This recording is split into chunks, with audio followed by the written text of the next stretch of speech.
Praise the Lord. കർത്താവിൻ്റെ അതിപരിശുദ്ധമായ നാമം ഇന്ന് ഈ പകൽക്കാലം മഹത്വപ്പെടട്ടെ.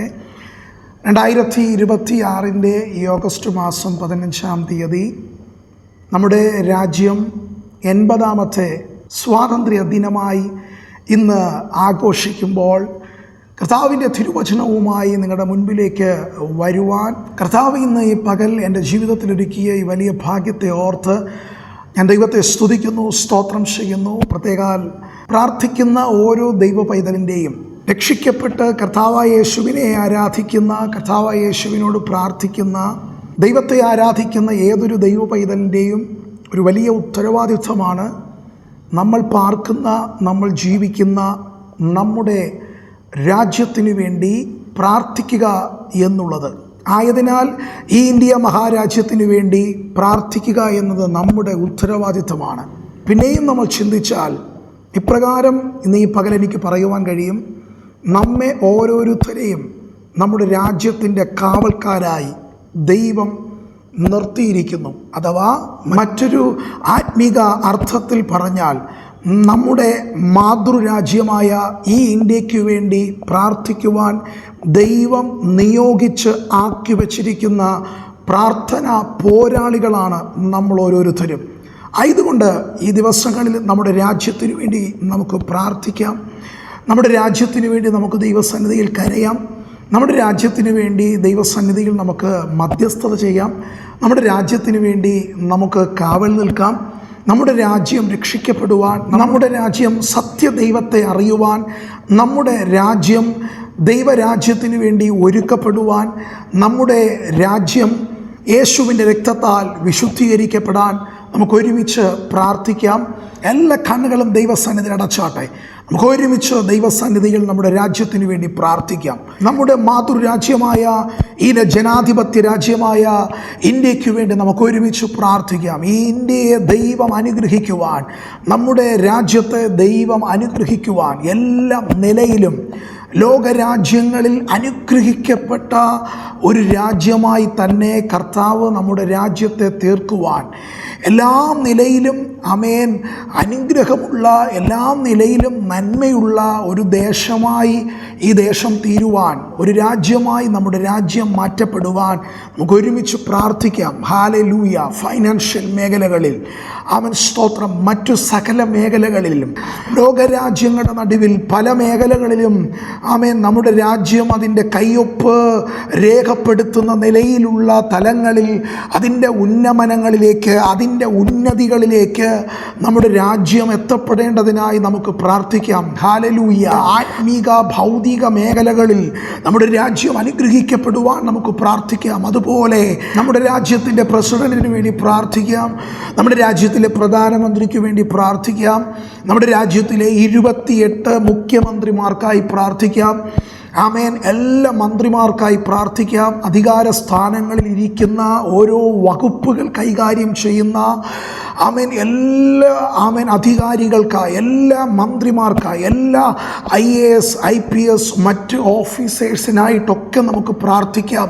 നമ്മുടെ രാജ്യത്തിൻ്റെ അധികാരത്തിൻ്റെ ഉന്നത തലം മുതൽ ഇങ്ങേ അറ്റം വരെയുള്ള എല്ലാ ഭരണാധികാരികൾക്കായി, എല്ലാ അധികാരികൾക്കായി, എല്ലാ ഉദ്യോഗസ്ഥന്മാർക്കായി നമുക്ക് ഒരുമിച്ച് പ്രാർത്ഥിക്കാം. എല്ലാ ഡിപ്പാർട്ട്മെൻറ്റുകൾക്കായി പ്രാർത്ഥിക്കാം. എല്ലാറ്റിൻ്റെ മേലും കർത്താവിൻ്റെ കൃപ ഈ വർഷത്തിൻ്റെ 80ാമത്തെ ഇൻഡിപെൻഡൻസ് ഡേ ആഘോഷിക്കുന്ന ഈ രാജ്യത്തിന്മേൽ കർത്താവിൻ്റെ കൃപ പകരുവാൻ, ദൈവം നമ്മുടെ രാജ്യത്തെ എല്ലാ നിലയിലും അനുഗ്രഹിക്കുവാൻ നമുക്ക് ഒരുമിച്ച് പ്രാർത്ഥിക്കാം. അധരമൗഷസി അന്തര വൈഡജാല ഹത്വര രകൽക്കവന. കർത്താവെ, അങ്ങയുടെ അഭിഷിക്തനായി, അങ്ങയുടെ മക്കളായി ഞങ്ങൾ ഒരുമിച്ച് ഈ പകൽ പ്രാർത്ഥിക്കുമ്പോൾ തന്നെ ദൈവത്തിൻ്റെ അനുഗ്രഹം ഞങ്ങളുടെ രാജ്യത്തിന്മേൽ ഇറങ്ങട്ടെ. കർത്താവേ, എല്ലാ അധികാരികൾക്കായി പ്രാർത്ഥിക്കുന്നു. ഈ രാജ്യത്തിൻ്റെ പ്രസിഡന്റിനായി ഞങ്ങൾ പ്രാർത്ഥിക്കുന്നു. ഈ രാജ്യത്തിലെ പ്രധാനമന്ത്രിക്കായി ഞങ്ങൾ പ്രാർത്ഥിക്കുന്നു. ഈ രാജ്യത്തിലെ എല്ലാ മുഖ്യമന്ത്രിമാർക്കായി പ്രാർത്ഥിക്കുന്നു.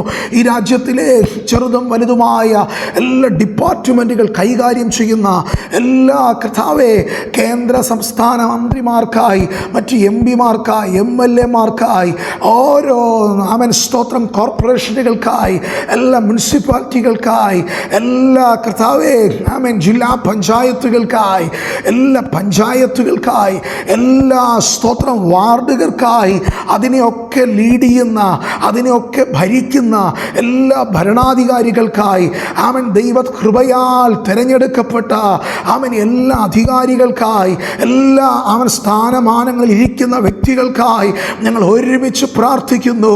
കർത്താവേ അനുഗ്രഹിക്കണമേ, ദൈവം മാനിക്കണമേ, ദൈവം നന്മകളാൽ ദൈവം നിറയ്ക്കണമേ.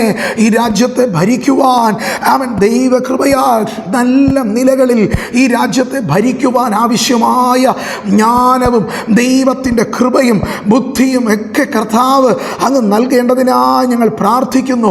എല്ലാ നിലയിലും എല്ലാ ഭരണാധികാരികളും അനുഗ്രഹിക്കപ്പെടട്ടെ, എല്ലാ മന്ത്രിമാരും അനുഗ്രഹിക്കപ്പെടട്ടെ.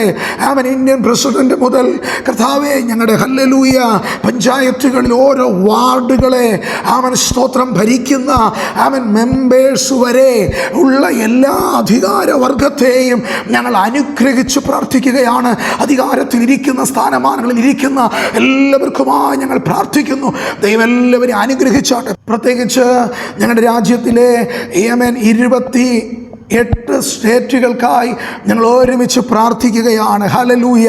ആന്ധ്രാപ്രദേശിനായി പ്രാർത്ഥിച്ചാട്ടെ, അരുണാചൽ പ്രദേശിനായി പ്രാർത്ഥിച്ചാട്ടെ, ആസാമിനായി പ്രാർത്ഥിച്ചാട്ടെ, ബീഹാറിനായി പ്രാർത്ഥിച്ചാട്ടെ, ഛത്തീസ്ഗഡിനായി പ്രാർത്ഥിച്ചാട്ടെ, ഗോവയ്ക്കായി പ്രാർത്ഥിച്ചാട്ടെ, ഗുജറാത്തിനായി പ്രാർത്ഥിച്ചാട്ടെ, ഹരിയാനയ്ക്കായി പ്രാർത്ഥിച്ചാട്ടെ, ഹിമാചൽ പ്രദേശിനായി പ്രാർത്ഥിച്ചാട്ടെ. ആമൻ ഹമൻ സ്തോത്രം. ആമൻ ഹല്ലേലൂയ. ഛത്തീസ്ഗഡിനായി പ്രാർത്ഥിച്ചാട്ടെ, കർണാടകയ്ക്കായി പ്രാർത്ഥിച്ചാട്ടെ, കേരളയ്ക്കായി പ്രാർത്ഥിച്ചാട്ടെ, മധ്യപ്രദേശിനായി പ്രാർത്ഥിച്ചാട്ടെ, മഹാരാഷ്ട്രയ്ക്കായി പ്രാർത്ഥിച്ചാട്ടെ, മണിപ്പൂരിനായി പ്രാർത്ഥിച്ചാട്ടെ, മേഘാലയയ്ക്കായി പ്രാർത്ഥിച്ചാട്ടെ, മിസോറമിനായി പ്രാർത്ഥിച്ചാട്ടെ, നാഗാലാൻഡിനായി പ്രാർത്ഥിച്ചാട്ടെ, ഒറീസയ്ക്കായി പ്രാർത്ഥിച്ചാട്ടെ, ആമൻ പഞ്ചാബിനായി പ്രാർത്ഥിച്ചാട്ടെ, രാജസ്ഥാനിനായി പ്രാർത്ഥിച്ചാട്ടെ, സിക്കിമിനായി പ്രാർത്ഥിച്ചാട്ടെ, തമിഴ്നാടിനായി പ്രാർത്ഥിച്ചാട്ടെ, ത്രിപുരയ്ക്കായി പ്രാർത്ഥിച്ചാട്ടെ, ഉത്തർപ്രദേശിനായി പ്രാർത്ഥിച്ചാട്ടെ, വെസ്റ്റ് ബംഗാളിനായി പ്രാർത്ഥിച്ചാട്ടെ, ഉത്തരാഖണ്ഡിനായി പ്രാർത്ഥിച്ചാട്ടെ, തെലങ്കാനയ്ക്കായി പ്രാർത്ഥിച്ചാട്ടെ. ഈ 28 സ്റ്റേറ്റുകൾക്കായി, ആ 28 സ്റ്റേറ്റിലെ എല്ലാ മുഖ്യമന്ത്രിമാർക്കായി, എല്ലാ മറ്റുമാ ചെറുതും വലുതുമായ എല്ലാ ഡിപ്പാർട്ട്മെൻറ്റുകൾ കൈകാര്യം ചെയ്യുന്ന എല്ലാ ഭരണാധികാരികൾക്കായി, എല്ലാ IAS ഓഫീസർക്കായി, എല്ലാ IPS ഓഫീസർമാർക്കായി, മറ്റെല്ലാ ഇതര ആമൻ മേഖലകളിൽ, ഇതര ഇടങ്ങളിൽ വർക്ക് ചെയ്യുന്ന ആമൻ ദൈവത്താൽ ആമൻ തിരഞ്ഞെടുക്കപ്പെട്ടാക്കി വച്ചിരിക്കുന്ന എല്ലാ കർത്താവേ അധികാരവർഗത്തിനായി ഞങ്ങൾ ഒരുമിച്ച് പ്രാർത്ഥിക്കുന്നു. ദൈവം അനുഗ്രഹിച്ചാട്ടെ. 28 സ്റ്റേറ്റിലും വലിയ ഉണർവ് വഹിക്കട്ടെ. ഈ 2026 ഒരു വലിയ ഉണർവ് ഈ 2026 സംഭവിക്കുവാൻ സാക്ഷാൽ ക്രിസ്തുവേശുവിലുള്ള സ്വാതന്ത്ര്യം തന്നെ ഈ രാജ്യത്തിൽ വെളിപ്പെടട്ടെ. 28 സ്റ്റേറ്റുകളിൽ വെളിപ്പെടട്ടെ. ഞങ്ങൾ ഒരുമിച്ച് പ്രാർത്ഥിക്കുന്നു.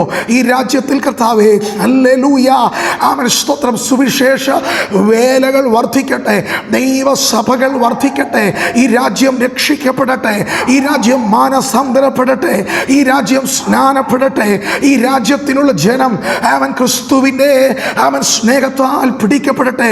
ഈ രാജ്യത്തിലെ 28 സ്റ്റേറ്റുകൾ അവൻ അതിലെ ഓരോ ജില്ലകൾ, ഓരോ സിറ്റികൾ, ഓരോ നഗരസഭകൾ, ഓരോ മുനിസിപ്പാലിറ്റികൾ, ഓരോ പഞ്ചായത്തുകൾ, ഓരോ ഗ്രാമങ്ങൾ, ഓരോ സ്ട്രീറ്റുകളിൽ യേശുവിൻ്റെ നാമത്തിൽ ഉണർവ് വെളിപ്പെടട്ടെ. ഒരു വലിയ ഉണർവ് ഈ 2026 ഈ വർഷത്തിൽ വലിയ ഉണർവ് വെളിപ്പെടാൻ ഞങ്ങൾ ഒരുമിച്ച് പ്രാർത്ഥിക്കുന്നു. അധരഗമന ഭൗഷസി റവൽ പൗഡമന ഘടകം അന്ധരഗമന അധികാരകൾ കമന ഘടകസി. എല്ലാ വെല്ലുവിളികളും അഴിയട്ടെ. ഈ രാജ്യത്തെ അടക്കി വാഴുന്ന, ഈ ഇന്ത്യയെ ഭരിക്കുന്ന ഇരുട്ടിൻ്റെ ശക്തികൾ, ഈ രാജ്യത്തെ ഭരിക്കുന്ന ഈ രാജ്യത്തിൽ താവേ സുവിശേഷ വേല വർദ്ധിക്കപ്പെടാതിരിക്കാൻ ആമേൻ ഹല്ലേലൂയ.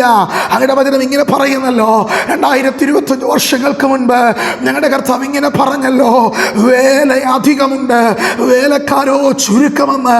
അങ്ങനെയാണെങ്കിൽ ഈ 2026 തീരുന്നതിന് മുൻപ് ഈ രാജ്യത്തിലെ ആമൻ ഇനിയും വേല നടക്കാത്ത സ്റ്റേറ്റുകളിൽ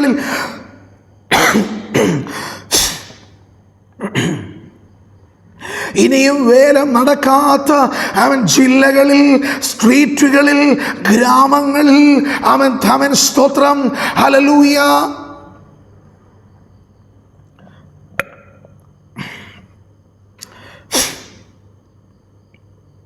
കർത്താവേ, ഒരു വലിയ വേലം നടക്കുവാൻ തക്കവണ്ണം ദൈവത്തിൻ്റെ വലിയ ഉണർവ് ഞങ്ങളുടെ രാജ്യത്തിന്മേൽ വെളിപ്പെട്ടു വരട്ടെ. ഓ ശബനാരികൾ കമനം അധരാഗമന ബൗഡജാല അന്തരേ റിബൽ കമന വൈഡമന ഘടകസി. ഈ രാജ്യത്തെ അടക്കി വാഴുന്ന, ഈ രാജ്യത്തിൻ്റെ മേൽ അടക്കി വാഴുന്ന എല്ലാ പൈശാചിക മണ്ഡലങ്ങളെ, എല്ലാ ഇരുട്ടിൻ്റെ വ്യാപാരങ്ങളെ ദൈവത്തിൻ്റെ പരിശുദ്ധാത്മാവ് ഈ സമയം അഴിച്ചുകൊണ്ട് ദൈവത്തിൻ്റെ വലിയ പ്രവർത്തികൾ ഈ രാജ്യത്തിൽ ആരംഭിക്കട്ടെ.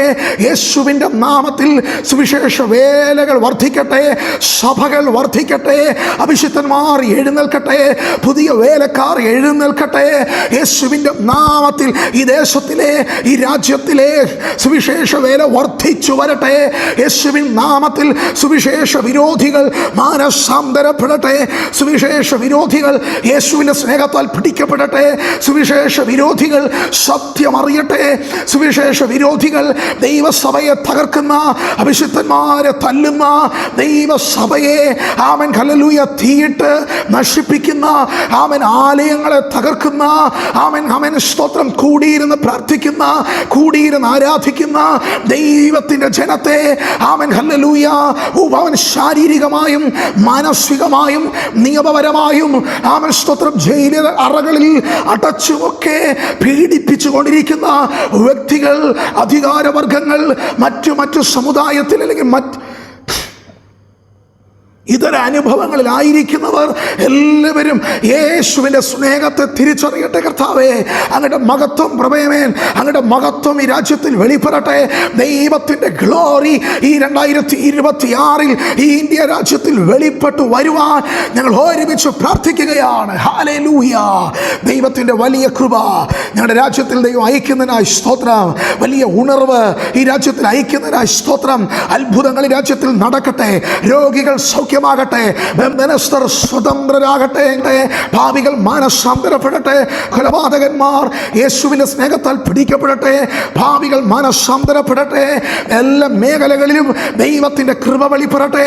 ഞങ്ങളുടെ രാജ്യത്തിലെ ആമൻ കർത്താവേ, ജയിലുകൾ ഈ നാളുകളിൽ ഒഴിഞ്ഞുകൊണ്ട് ദൈവസഭകൾ വർദ്ധിക്കപ്പെടാൻ, ദൈവസഭകൾ നിറയപ്പെടാൻ, ആമൻ ഇരുട്ടിൽ കിടക്കുന്ന ഈ രാജ്യത്തിലെ വലിയൊരു കൂട്ടം ജനം കർത്താവേ, ക്രിസ്തുവിൻ്റെ ലോകത്തിൻ്റെ വെളിച്ചമാകുന്ന ക്രിസ്തുവിൻ്റെ വെളിച്ചത്തിലേക്ക് ഈ നാളുകളിൽ പ്രവേശിക്കുവാൻ തക്കവണ്ണം അപ്പോസ്തല പ്രവർത്തികളിൽ ഞങ്ങൾ വായിക്കുന്നത് പോലെ വെളിച്ചം ചോദിച്ചുകൊണ്ട് കാരാഗൃഹ പ്രമാണി പൗലോസിൻ്റെയും ശീലാസിൻ്റെ മുൻപിലേക്ക് വന്നതുപോലെ ഈ രാജ്യത്തിൽ ഇരുട്ടിൽ കിടക്കുന്ന ഒരു കൂട്ടം ജനം, ഒരു കൂട്ടം അധികാരികൾ, ഒരു കൂട്ടം മന്ത്രിമാർ അവൻ വെളിച്ചം ചോദിച്ചുകൊണ്ട് ദൈവസന്നിധിയിൽ അഭിഷിക്തന്മാരുടെ മുമ്പിൽ വരുവാൻ തക്കവണ്ണമുള്ള ഒരു വലിയ ഉണർവിൻ്റെ കാറ്റ് ഈ രാജ്യത്തിൽ അടിക്കട്ടെ.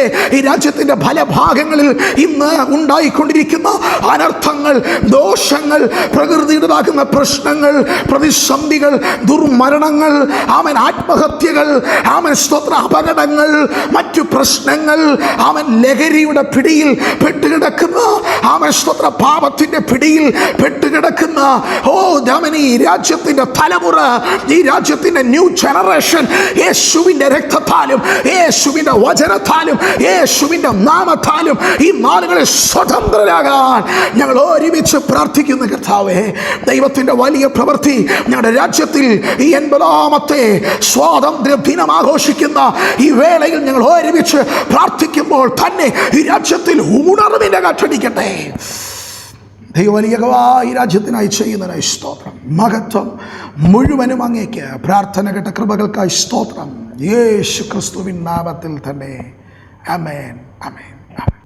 ഗലാത്യർക്ക് എഴുതിയ ലേഖനം 5-ാം അധ്യായം അതിൻ്റെ 1-ാമത്തെ വാക്യം, സ്വാതന്ത്ര്യത്തിനായിട്ട് ക്രിസ്തു നമ്മെ സ്വതന്ത്രരാക്കി, ആകയാൽ അതിൽ ഉറച്ചു നിൽപ്പീൻ, അടിമനുഖത്തിൽ പിന്നെയും കുടുങ്ങിപ്പോകരുത്. അപ്പോസ്തലനാകുന്ന പൗലോസ് ഗലാത്യ ലേഖനത്തിലൂടെ ദൈവസഭയോട് ഒരു ദൈവിക ശക്തമായ ഒരു ആലോചന വിളിച്ചു പറയുകയാണ്. സ്വാതന്ത്ര്യത്തെക്കുറിച്ചാണ് പൗലോസ് പറയുന്നത് എങ്കിലും 3 കാര്യങ്ങൾ അവിടെ നമ്മൾ കാണുന്നു. ഈ വാക്യത്തിൽ സ്വാതന്ത്ര്യത്തെക്കുറിച്ചാണ് പൗലോസ് പറയുന്നതെങ്കിലും ചില കാര്യങ്ങൾ ഈ ഒറ്റ വാക്യത്തിനകത്ത് പൗലോസ് ഉൾപ്പെടുത്തിയിട്ടുണ്ട്. ഒന്ന്, സ്വാതന്ത്ര്യത്തിനായിട്ടത്രേ നമ്മെ സ്വതന്ത്രരാക്കിയത്. അടിമത്വത്തിന് വേണ്ടിയല്ല നമ്മെ സ്വതന്ത്രരാക്കിയത്, പകരം സ്വാതന്ത്ര്യത്തിന് വേണ്ടി തന്നെയാണ്. അഥവാ നമ്മൾ സ്വാതന്ത്ര്യം അനുഭവിക്കുവാൻ വേണ്ടി തന്നെയാണ് നമ്മെ സ്വതന്ത്രരാക്കിയത്. രണ്ടാമത്തെ കാര്യം, നമ്മെ സ്വതന്ത്രരാക്കിയത്, നമുക്ക് സ്വാതന്ത്ര്യം തന്നത് ഒരു മനുഷ്യനല്ല, ഒരു പ്രവാചകനല്ല, ഒരു ഉപദേഷ്ടാവല്ല, ഒരു ന്യായാധിപതിയല്ല, ഒരു രാജാവല്ല, ഒരു അപ്പോസ്തലനല്ല. പകരം പൗലോസ് പറയുന്നു, ക്രിസ്തു തന്നെയാണ് നമുക്ക് സ്വാതന്ത്ര്യം തന്നത്. 3, ആകയാൽ അതിൽ ഉറച്ച് നിൽപ്പിൻ. നമ്മെ ഓർമ്മിപ്പിക്കുകയാണ് പൗലോസ്. എന്താ പൗലോസ് ഓർമ്മിപ്പിക്കുന്നേ? നമുക്ക് ലഭിച്ച, നമ്മൾ പ്രാപിച്ച ഈ സ്വാതന്ത്ര്യത്തിൽ നമ്മൾ ഉറച്ച് നിൽക്കണം. ഈ വാക്കിനകത്ത് ഒരു കാര്യം ഉറപ്പായി ഇതിൻ്റെ ഉള്ളിൽ മറഞ്ഞു കിടപ്പുണ്ട്. ഈ സ്വാതന്ത്ര്യത്തിൽ നമ്മൾ ഉറച്ച് നിൽക്കാതിരിപ്പാൻ, അഥവാ ഈ സ്വാതന്ത്ര്യത്തിൽ നമ്മൾ നിലനിൽക്കാതിരിപ്പാൻ പലവിധമാകുന്ന പ്രതിസന്ധികൾ, വിഷയങ്ങൾ, ഒരു രാജ്യത്തോടുള്ള ബന്ധത്തിൽ പറഞ്ഞാൽ യുദ്ധങ്ങൾ, ബൈബിളിൻ്റെ ഭാഷയിൽ പറഞ്ഞാൽ പോരാട്ടങ്ങൾ നമുക്കെതിരെ ഉണ്ടാകുവാൻ ഇടയാകും. ഈ പോരാട്ടങ്ങളെല്ലാം നമ്മുടെ ജീവിതത്തിൽ വരുന്നതിൻ്റെ പിന്നിൽ ഒരൊറ്റ കാരണമേ ഉള്ളൂ. ക്രിസ്തുവിലൂടെ, ക്രിസ്തു നിമിത്തം, ക്രിസ്തു നമുക്ക് മേടിച്ചു തന്ന ആ സ്വാതന്ത്ര്യത്തിൽ നമ്മൾ നിലനിൽക്കരുത്. ഇതുതന്നെയാണ് നമ്മോട് പോരാടുന്ന, നമ്മോട് യുദ്ധം ചെയ്യുന്ന ആ ശക്തിക്ക് നമ്മുടെ മേലുള്ള ആഗ്രഹവും നമ്മുടെ മേലുള്ള താല്പര്യവും നമ്മുടെ സ്വാതന്ത്ര്യത്തെ നഷ്ടപ്പെടുത്തി നമ്മെ എന്നേക്കുമായി അവൻ്റെ അടിമയാക്കുക. ഇന്ന് നമ്മൾ അനുഭവിക്കുന്ന ആ സ്വാതന്ത്ര്യത്തെ ഇല്ലാതാക്കുക. പൗലോസ് അടുത്ത് നമ്മെ ഓർമ്മിപ്പിക്കുന്നത് അടിമനുകത്തിൽ പിന്നെയും കുടുങ്ങി പോകരുത്. എന്താ പൗലോസ് അതുകൊണ്ട് അർത്ഥമാക്കുന്നേ? എന്താ പൗലോസ് അതിൽ നിന്ന് ഉദ്ദേശിക്കുന്നേ? നമുക്ക് ലഭിച്ച സ്വാതന്ത്ര്യത്തിൽ നിന്ന് നമ്മെ പുറത്തു കൊണ്ടുവന്ന് നമുക്ക് ലഭിച്ച സ്വാതന്ത്ര്യത്തെ നഷ്ടപ്പെടുത്തി നമ്മെ വീണ്ടും ആ നുകത്തിൻ്റെ കീഴിൽ കൊണ്ടുവന്ന് നമ്മെ അടിമയാക്കാൻ പിശാചെന്ന നമ്മുടെ ഏക ശത്രു അവനെപ്പോഴും നമ്മോട് പോരാടിക്കൊണ്ടിരിക്കുകയാണ്. ഇവിടെ നമ്മെ അടിമയാക്കുന്ന, നമ്മെ പിന്നെയും നമ്മുടെ സ്വാതന്ത്ര്യത്തെ നഷ്ടപ്പെടുത്തി നമ്മെ ഈ നുകത്തിൻ്റെ, ഇവിടെ പറയുന്ന ഒരു നുകത്തിൻ്റെ കീഴിൽ നമ്മെ കൊണ്ടുവരുവാൻ പിശാച് പരിശ്രമിച്ചുകൊണ്ടേയിരിക്കുകയാണ്. മനസ്സിലാക്കുക, നമ്മൾ സ്വാതന്ത്ര്യം, നമ്മുടെ രാജ്യം 80ാമത്തെ സ്വാതന്ത്ര്യ ദിനം ആഘോഷിക്കുമ്പോൾ, അല്ലെങ്കിൽ അതുപോലെ രക്ഷിക്കപ്പെട്ട് ദൈവകൃപയിലായ ഒരു ദൈവ പൈതൽ ഓരോ ദിവസവും അവനവൻ്റെ സ്വാതന്ത്ര്യം ആഘോഷിക്കുകയാണ്. അവൻ്റെ ഓരോ ദിവസവും, ഓരോ മണിക്കൂറുകളും, ഓരോ സമയവും, ഓരോ നിമിഷവും അവനവൻ്റെ സ്വാതന്ത്ര്യം ആസ്വദിക്കുകയാണ്. അങ്ങനെ ആസ്വദിക്കാൻ ദൈവകൃപയിലുള്ള, ദൈവാത്മാവിലുള്ള സ്വാതന്ത്ര്യം നമുക്ക് ആസ്വദിപ്പാനും ആഘോഷിക്കാനും അനുഭവിക്കാനും കഴിഞ്ഞില്ലെങ്കിൽ അതിൻ്റെ അർത്ഥം ഒരു അടിമത്വത്തിൽ കിടക്കുന്നവൻ്റെ, ഒരു അടിമനുഖത്തിൻ്റെ കീഴിലിരിക്കുന്നവൻ്റെ തുല്യമായ വേദനകളും നിരാശകളും നമ്മുടെ ജീവിതത്തിലുണ്ടെങ്കിൽ, ഞാൻ പറയുന്നത്, ഈ ലോകത്തിൽ രോഗങ്ങൾ വരാം, ഈ ലോകത്തിൽ നിരാശകൾ വരാം, ഈ ലോകത്തിൽ വേദനകൾ വരാം, ഈ ലോകത്തിൽ പ്രശ്നങ്ങൾ വരാം, ഈ ലോകത്തിൽ പ്രതിസന്ധികൾ വരാം, ഈ ലോകത്തിൽ കടബാധ്യതകൾ വരാം, ഒക്കെ വരാം. പക്ഷെ അതിനൊക്കെ അപ്പുറമായി നമ്മുടെ ലൈഫിൽ നമ്മൾ അനുഭവിച്ചൊരു സ്വാതന്ത്ര്യമുണ്ട്. ക്രിസ്തു നമുക്ക് തന്നൊരു സ്വാതന്ത്ര്യമുണ്ട്. ആ സ്വാതന്ത്ര്യം നമുക്ക് ആസ്വദിക്കാനും അനുഭവിക്കാനും അതിൽ സന്തോഷിക്കാനും അതിലായിരിക്കുവാനും നമുക്ക് കഴിയുന്നില്ലെങ്കിൽ, ഒരു അടിമയെപ്പോലെ, ഒരു നുകത്തിൻ്റെ കീഴിലായവനെ പോലെ നമ്മെ വേറെ ആരെങ്കിലും, നമ്മെ വേറെ എന്തെങ്കിലും ഭരിക്കുന്ന, നമ്മെ നയിക്കുന്ന ഒരു പ്രതീതി ഉണ്ടാകുന്നുണ്ടെങ്കിൽ മനസ്സിലാക്കുക, ഒരു നുകത്തിൻ്റെ കീഴിലാണ് നീ ആയിരിക്കുന്നത്. ഇന്ന് ഈ സമയത്ത് ഈ വചനം കേട്ടുകൊണ്ടിരിക്കുമ്പോൾ തന്നെ ദൈവത്തിൻ്റെ പരിശുദ്ധാത്മാവ് നിന്നെക്കുറിച്ച് ആഗ്രഹിക്കുന്നു. നിന്നെ ഇന്ന് അടിമയാക്കി വച്ചിരിക്കുന്ന, ഏതോ ഒരു നുകത്തിൻ്റെ കീഴിൽ നിന്നെ ആക്കി വച്ചിരിക്കുന്ന ആ നുകത്തെ തകർത്ത് ഒരു സ്വാതന്ത്ര്യം ആഘോഷിക്കാൻ, ഒരു സ്വാതന്ത്ര്യത്തിൽ ജീവിക്കാൻ, ഒരു സ്വാതന്ത്ര്യത്തിൽ നടക്കാൻ, ഒരു സ്വാതന്ത്ര്യം അനുഭവിക്കാൻ ഈ ദിവസങ്ങളിൽ കർത്താവ് നിങ്ങൾക്ക് കൃപ നൽകുവാൻ ആഗ്രഹിക്കുകയാണ്. ഇവിടെ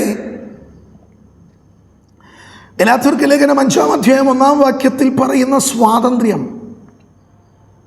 നമ്മുടെ രാജ്യം 80-ാമത്തെ വർഷം ആഘോഷിക്കുന്ന സ്വാതന്ത്ര്യം പോലെയല്ല. ഗലാത്യ ലേഖനത്തിൽ പൗലോസ് പറയുന്ന, അല്ലെങ്കിൽ ബൈബിളിൽ പറയുന്ന സ്വാതന്ത്ര്യം എന്ന് പറയുന്നത് 80 വർഷങ്ങൾക്ക് മുമ്പ് നമ്മുടെ രാജ്യം പ്രാപിച്ച ഭൗതിക സ്വാതന്ത്ര്യം പോലെയല്ല. ബൈബിളിൽ പറയുന്ന സ്വാതന്ത്ര്യം ഒരാത്മീക സ്വാതന്ത്ര്യവും നമ്മുടെ ജീവിതത്തിൽ നമുക്ക് പ്രാപിക്കാൻ കഴിയുന്ന വിടുതലിനെ കുറിച്ചുമാണ് പറയുന്നത്. ഇത് പറയാൻ പൗലോസ് ഉൾപ്പെടെയുള്ള ഒത്തിരി അഭിഷിക്തന്മാരെ ദൈവം ഉപയോഗിച്ചിട്ടുണ്ട്. ബൈബിളിൽ ഒത്തിരിയിടത്ത് സ്വാതന്ത്ര്യത്തെക്കുറിച്ച് എഴുതിയിരിക്കുന്നു. ഇന്ന് ലോകത്തിൽ നോക്കിയാൽ പലവിധമാകുന്ന നുകത്തിൻ്റെ കീഴിലിരിക്കുന്നവരെ നമുക്ക് കാണാം. ജീവിതത്തിൽ സ്വാതന്ത്ര്യം എന്തെന്ന് അനുഭവിക്കാത്ത പലരെയും കാണാം. അത് സ്ത്രീ പുരുഷ വ്യത്യാസമില്ലാതെ എല്ലാ മേഖലയിലും ഒരു അടിമത്വം അനുഭവിക്കുന്ന, ഒരു സ്വാതന്ത്ര്യമില്ലായ്മ അനുഭവിക്കുന്ന പലരുമുണ്ട്. എന്നാൽ ബൈബിളിൽ പറയുന്ന സ്വാതന്ത്ര്യം പാപത്തിൽ നിന്നുള്ള സ്വാതന്ത്ര്യം, ബൈബിളിൽ പറയുന്ന സ്വാതന്ത്ര്യം ശാപത്തിൽ നിന്നുള്ള സ്വാതന്ത്ര്യം, ബൈബിളിൽ പറയുന്ന സ്വാതന്ത്ര്യം സകലത്തിനുമുപരി മരണത്തിൽ നിന്നുള്ള സ്വാതന്ത്ര്യം. അപ്പോൾ നിങ്ങൾ ചോദിച്ചേക്കാം, പാപത്തിൽ നിന്ന് സ്വാതന്ത്ര്യം തന്ന്, ശാപത്തിൽ നിന്ന് സ്വാതന്ത്ര്യം തന്ന്, മരണത്തിൽ നിന്ന് സ്വാതന്ത്ര്യം തന്ന് നമുക്ക് എന്താണ് നമുക്ക് നൽകാൻ പോകുന്നത്? അല്ലെങ്കിൽ എന്താണ് നമ്മൾ പ്രാപിക്കാൻ പോകുന്നത്? ഞാൻ ഒരു കാര്യം കൂടെ കൂട്ടിച്ചേർക്കട്ടെ.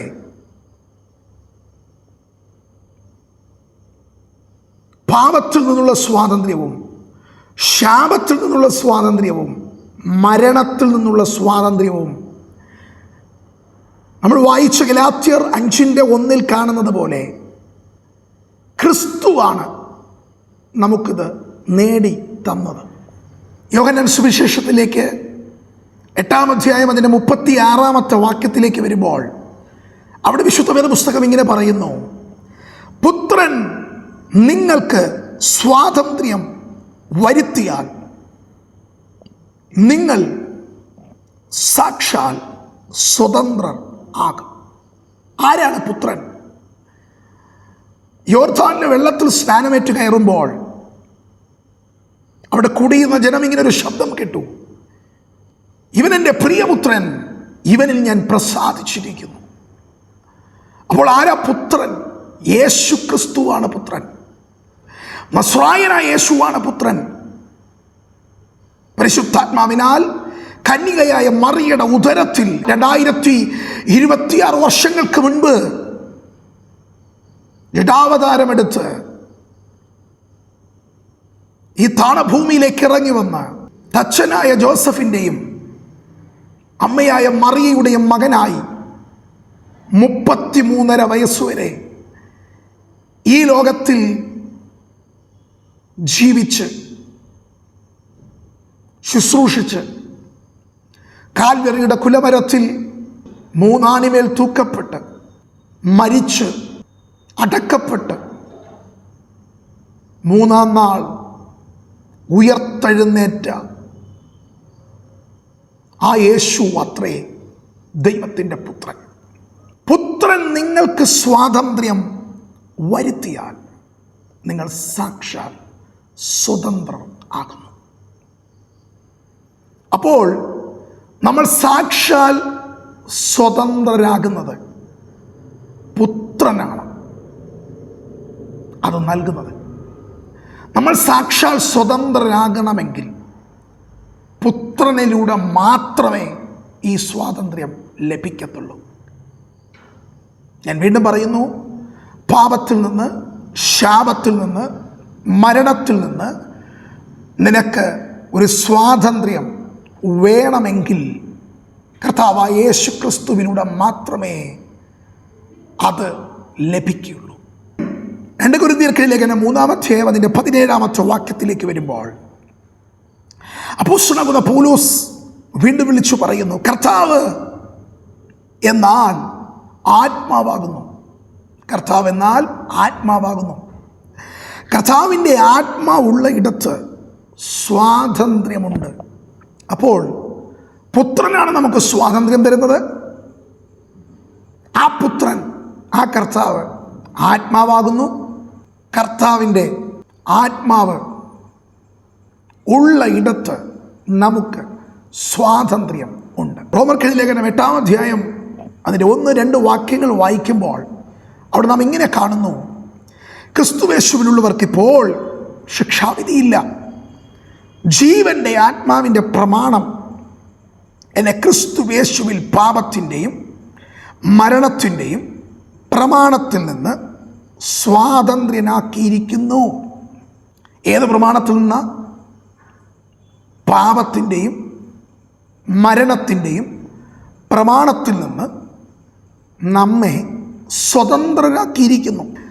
ഈ റോമർക്കെഴുതിയ ലേഖനത്തിൽ പരിശുദ്ധാത്മാവ് ഇച്ചിരി കൂടി കയറി പറയുക,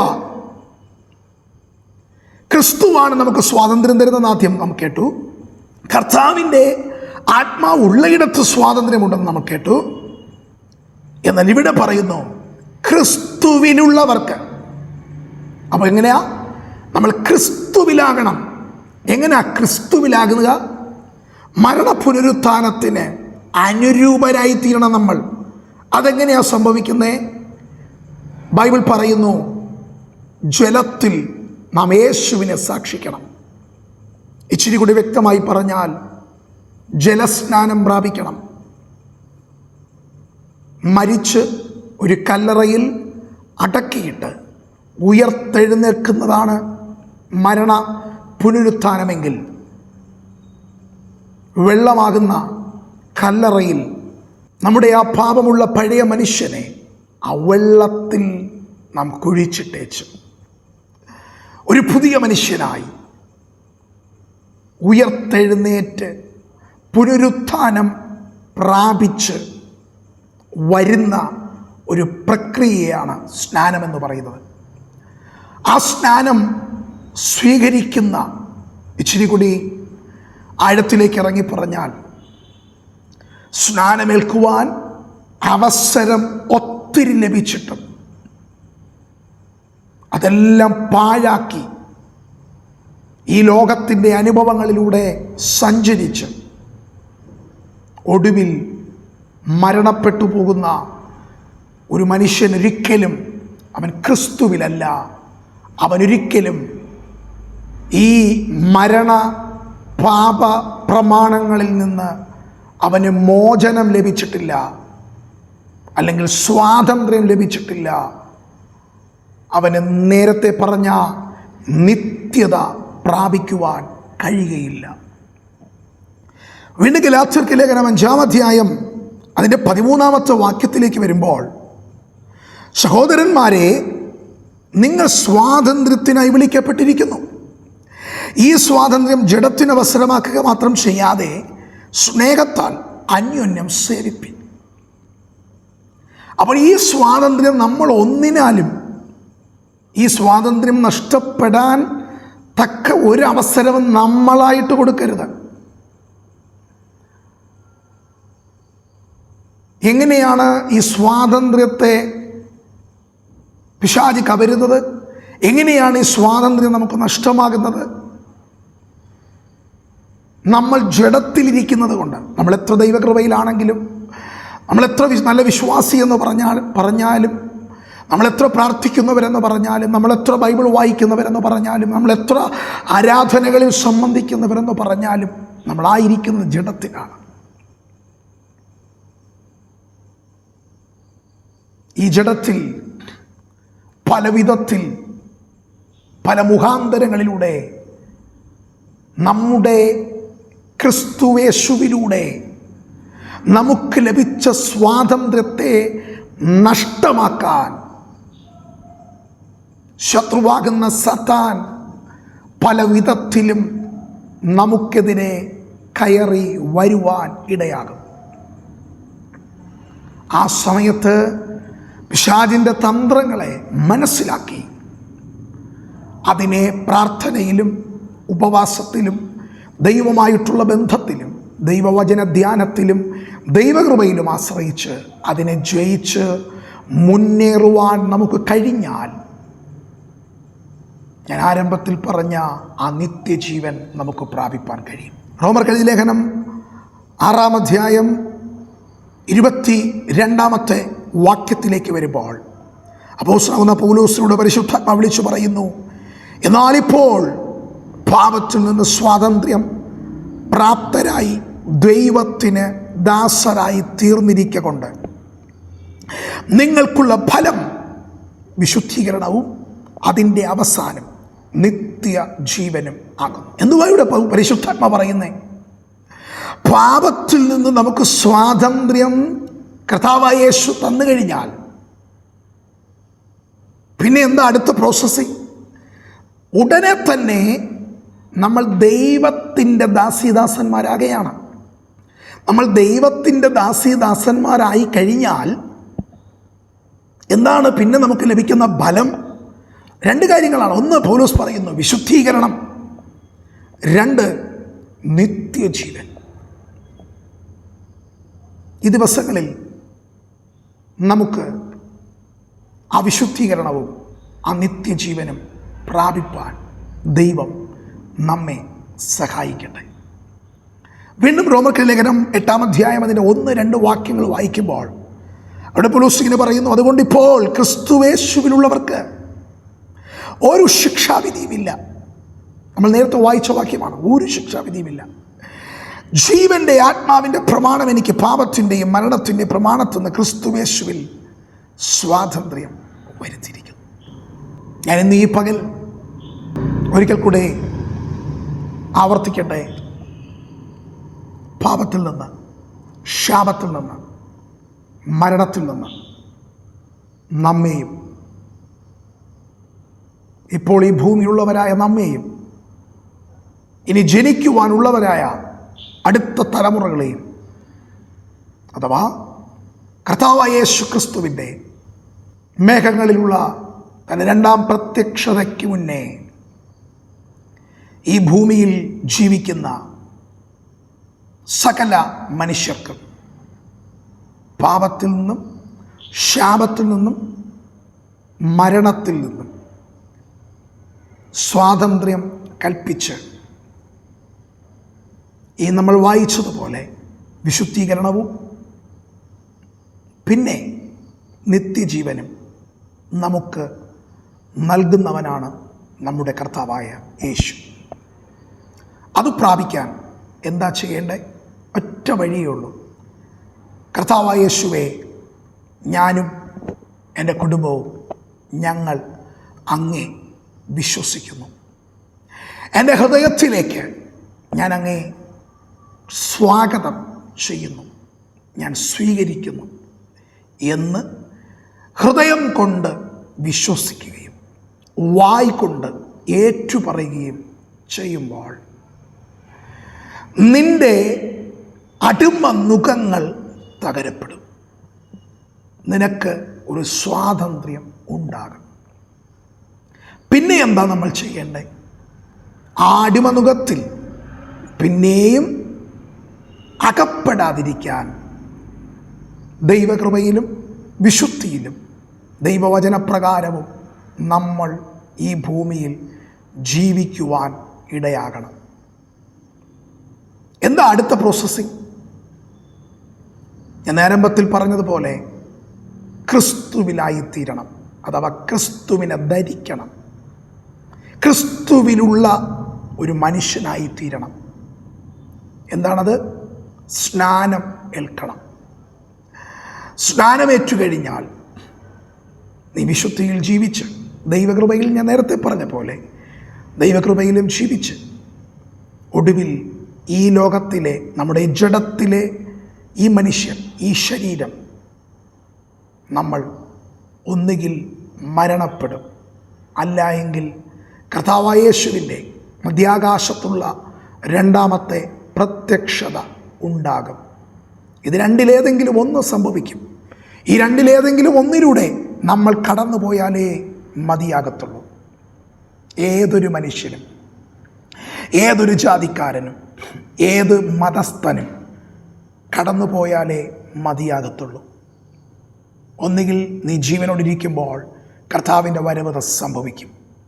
അതെപ്പോഴാ എന്ന് ആർക്കും പറയാൻ കഴിയില്ല. എന്തിന്? മധ്യാകാശത്ത് വരുന്ന യേശുവിന് പോലും അതറിയത്തില്ല. പിതാവായ ദൈവത്തിന് മാത്രം അറിയാവുന്ന ഒരു കാര്യമാണ് കർത്താവായ യേശുവിൻ്റെ രണ്ടാമത്തെ വരവ്. അല്ല, നമ്മൾ ഏതെങ്കിലും രീതിയിൽ നമ്മൾ മരണപ്പെട്ടേക്കാം. ഇത് രണ്ടിലേത് സംഭവിച്ചാലും ആ നിത്യജീവൻ നമുക്ക് പ്രാപിക്കണം എങ്കിൽ പാപത്തിൻ്റെ, ശാപത്തിൻ്റെ, മരണത്തിൻ്റെ അടിമനുഖത്തിലല്ല, ദൈവത്തിൻ്റെ ദാസനായിത്തീർന്ന് ആത്മാവിനെ അനുസരിച്ച് ജീവിച്ച്, ആത്മാവിനെ അനുസരിച്ച് നടന്ന് ഒരു ദൈവ പൈതലായി, ഒരു ദൈവകൃപയുള്ളവനായി സ്വാതന്ത്ര്യത്തിൽ ജീവിച്ച് നിത്യത അവകാശമാക്കാൻ, നിത്യതയിൽ ചേർക്കപ്പെടാൻ കർത്താവ് നമ്മെ ഓരോരുത്തരെയും സഹായിക്കട്ടെ, അനുഗ്രഹിക്കട്ടെ. ഞാൻ ഒരു വാക്ക് കൂടെ നിങ്ങൾക്ക് വേണ്ടി പ്രാർത്ഥിക്കുന്നു. കണ്ണുകളടയ്ക്കാം. നല്ല ദൈവമേ, സ്വർഗീയ പിതാവേ, അനുഗ്രഹീതമായ നല്ല സമയത്തിനായി സ്തോത്രം. ഞങ്ങളെ കേൾപ്പിച്ച നല്ല ആലോചനയ്ക്കായി നന്ദി. ഈ ദൂതിൻ്റെ മുൻപാകെ ഞങ്ങളെ തന്നെ താഴ്ത്തുകയാണ്. സകല അടിമനുഖങ്ങളും, പാപത്തിൻ്റെ അടിമനുഖങ്ങൾ, ശാപത്തിൻ്റെ അടിമനുഖങ്ങൾ, മരണത്തിൻ്റെ അടിമനുഖങ്ങൾ ഈ സമയം ഈ വചനം കേട്ടുകൊണ്ടിരിക്കുമ്പോൾ തന്നെ ഇവരിൽ നിന്നത് തകരട്ടെ. ഇവർ ദൈവത്തിൻ്റെ ദാസന്മാരായി, ഇവർ ദൈവത്തിൻ്റെ ദാസികളായി ഇവർ തീരട്ടെ കർത്താവേ. ഇവർ സ്വാതന്ത്ര്യം അനുഭവിക്കട്ടെ. കുടുംബത്തിൽ സ്വാതന്ത്ര്യം ഇല്ലാത്തവർ ആയിരിക്കുന്ന സ്ഥാപനങ്ങളിൽ, ആയിരിക്കുന്ന ദേശങ്ങളിൽ, ആയിരിക്കുന്ന പട്ടണങ്ങളിൽ, ആയിരിക്കുന്ന രാജ്യങ്ങളിൽ, ഒരുപക്ഷെ ലോകരാജ്യങ്ങളിൽ ഇരുന്നു കൊണ്ട് ഈ വചനം കേൾക്കുന്നവരുണ്ട്. പല വിഷയങ്ങളിലും ഇവർ അടിമത്വം അനുഭവിക്കുന്നവരുണ്ട്. പല പ്രതിസന്ധികളിലും അടിമത്വം അനുഭവിക്കുന്നവർ ഈ വചനം കേൾക്കുന്നുണ്ട്. അവരെല്ലാവരും ഓർത്തു പ്രാർത്ഥിക്കുന്നു. അവരുടെ മേലെല്ലാം വലിയ സ്വാതന്ത്ര്യങ്ങൾ ഉണ്ടാകട്ടെ കർത്താവേ. ഞങ്ങളിന്ന് കേട്ടത് പാപത്തിൻ്റെ അടിമത്വം, ശാപത്തിൻ്റെ അടിമത്വം, മരണത്തിൻ്റെ അടിമത്വം. എന്നാൽ അതിനപ്പുറത്തേക്ക് കടബാധ്യത എന്ന നുകത്തിൻ്റെ കീഴിൽ, രോഗമെന്ന നുകത്തിൻ്റെ കീഴിൽ, പാപമെന്ന നുകത്തിൻ്റെ കീഴിൽ, ചില വ്യക്തികളെന്ന നുകത്തിൻ്റെ കീഴിൽ ഒക്കെ ആയിരിക്കുന്ന വ്യക്തികളുണ്ട്. പലവിധമാകുന്ന നുകത്തിൻ്റെയും കീഴിൽ ഒരു നുകത്തിന് സമാനമായി ചില വിഷയങ്ങളുടെ, ചില പ്രശ്നങ്ങളുടെ, ചില വ്യക്തികളുടെ കീഴിൽ സ്വാതന്ത്ര്യത്തോടെ ചലിക്കാൻ കഴിയാതെ, സ്വാതന്ത്ര്യം എന്തെന്ന് ജീവിതത്തിൽ അനുഭവിക്കാൻ കഴിയാതെ അങ്ങനെ ആയിരിക്കുന്ന അങ്ങയുടെ മക്കൾക്ക് വേണ്ടി പ്രാർത്ഥിക്കുന്നു. ഈ 80-ാം വർഷം സ്വാതന്ത്ര്യം ആഘോഷിക്കുന്ന ഈ വേളയിൽ അങ്ങയുടെ വചനം കേൾക്കുമ്പോൾ തന്നെ, ഈ പ്രാർത്ഥന ശ്രവിക്കുമ്പോൾ തന്നെ അവരുടെ മേൽ അത്ഭുതകരമായ സ്വാതന്ത്ര്യം ഈ സമയം in the name of Jesus സംഭവിക്കുമാറാകട്ടെ. അത്ഭുത വിടുതലുകൾ സംഭവിക്കട്ടെ. അത്ഭുത സ്വാതന്ത്ര്യം ഇവർ അനുഭവിക്കട്ടെ. പ്രാർത്ഥിച്ച് ഞാനിവരെ ബ്ലസ് ചെയ്യുന്നു യേശു ക്രിസ്തുവിൻ നാമത്തിൽ തന്നെ. ആമേൻ, ആമേൻ. God bless you. ദൈവം നിങ്ങളെ എല്ലാവരും ധാരാളമായി അനുഗ്രഹിക്കുമാറാകട്ടെ. ആമേൻ.